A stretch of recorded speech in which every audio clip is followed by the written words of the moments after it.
The Silent Ward. There was a place at the edge of town where nightmares were born. Street Mary's Hospital, they called it. The once bustling facility now stood in eerie silence, a decaying relic of its former self. But within its crumbling walls, something sinister lurked. Rumors of Street Mary's had circulated for years, whispered tales of patients who had entered but never left, of nurses who had gone mad, and of doctors who had disappeared without a trace. The townsfolk avoided it like the plague, but curiosity gnawed at a group of daring teenagers one moonless night. Anna, the ringleader, led the way. She had heard the stories, but her teenage bravado overpowered her fear. As they ventured deeper into the hospital, the darkness seemed to swallow them whole. The only source of light was the flickering beam of Jake's flashlight. The air grew colder with each step. The once white tiles were stained with something dark, something that could never be scrubbed away.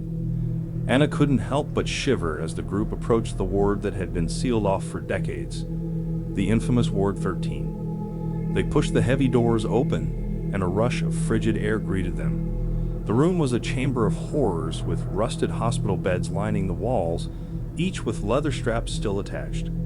Broken windows allowed the pale moonlight to filter in, casting eerie shadows on the walls. As they explored the room, they stumbled upon a patient logbook.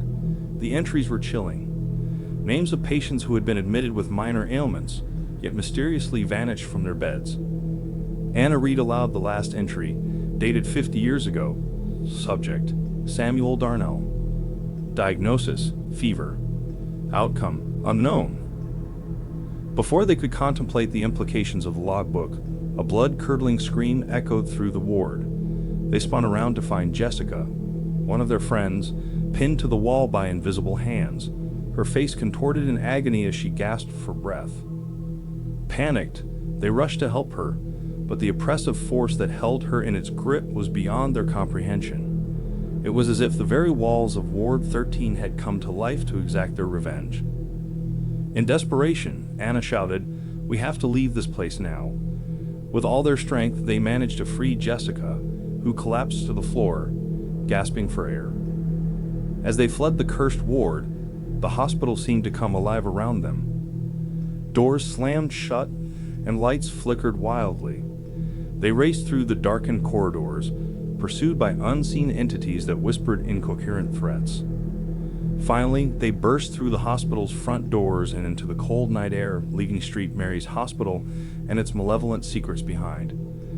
They never spoke of that night again, but the terror they had witnessed would haunt their dreams for the rest of their lives.